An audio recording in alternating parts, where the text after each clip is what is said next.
रिया घर आते ही खुशी से उछलती हुई, माँ पापा कहाँ हो आप, चलो जल्दी से मुंह मीठा कीजिए और मुझे अपना आशीर्वाद दीजिए।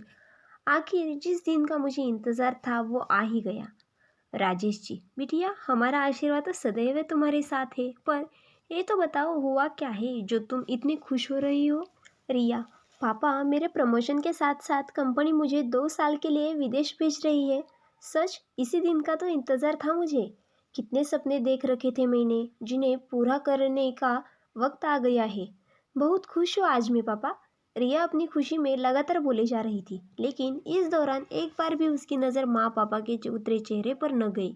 बेटी की प्रमोशन की खबर सुनकर एक पल के लिए तो उनके चेहरे भी खिल उठे, परंतु दूसरे ही पल अपनी इकलौती बेटी को विदेश भेजने के ख्याल मात्र से ही मुरझा उठे। उधर माँ पापा के मन में क्या चल रहा है, इससे बेखबर रिया विदेश के सपने सजोने लगी।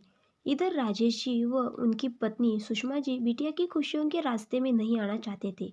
शुरू से ही अपनी बेटी की परवरिश बेटों की तरह की, उसे पढ़ाकर लिखाकर आत्मनिर्भर बनाया।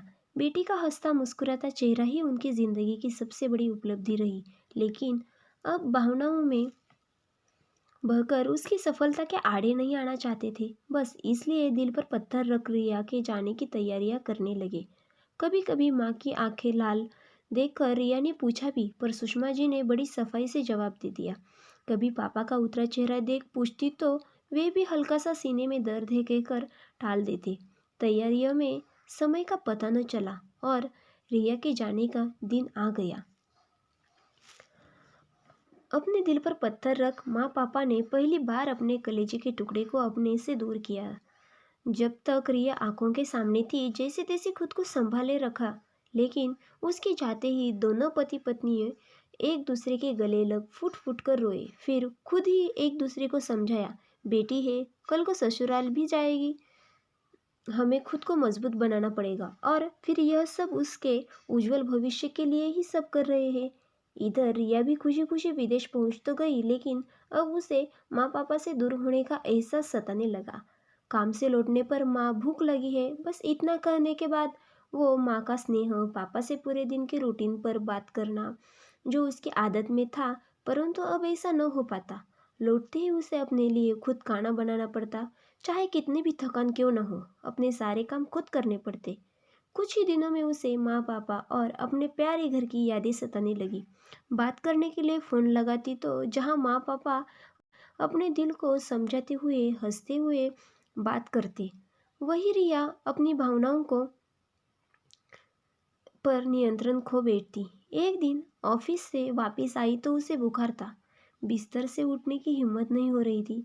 माँ पापा के साथ रहते हुए बिताए पल आने लगे। कैसे माँ उसे हल्का सा बुखार होने पर पूरा घर सिर पर उठा लेती, कभी दवाई कभी काढ़ा बना कर देती, थोड़ी थोड़ी देर बाद कुछ न कुछ खाने को देती रहती।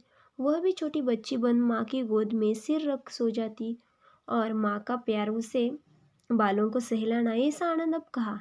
वो पापा का बार बार आकर माथे पर स्पर्श कर बुखार चेक करने पर जो आनंद मिलता, शायद दुनिया के किसी आनंद में नहीं। सचमुच आज बहुत याद आ रही थी माँ पापा की, और फिर एक एक करके पुरानी तस्वीरें उसके सामने घूमने लगी।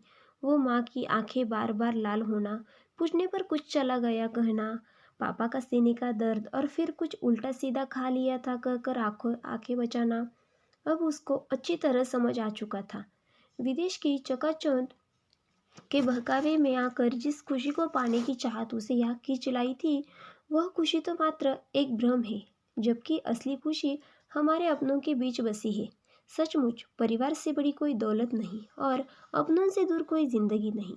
अब एक पल की भी देरी किए बिना सब कुछ भूल रिया निकल पड़ी अपनों के पास जाने के लिए, जहाँ उसकी असली खुशी छुपी है।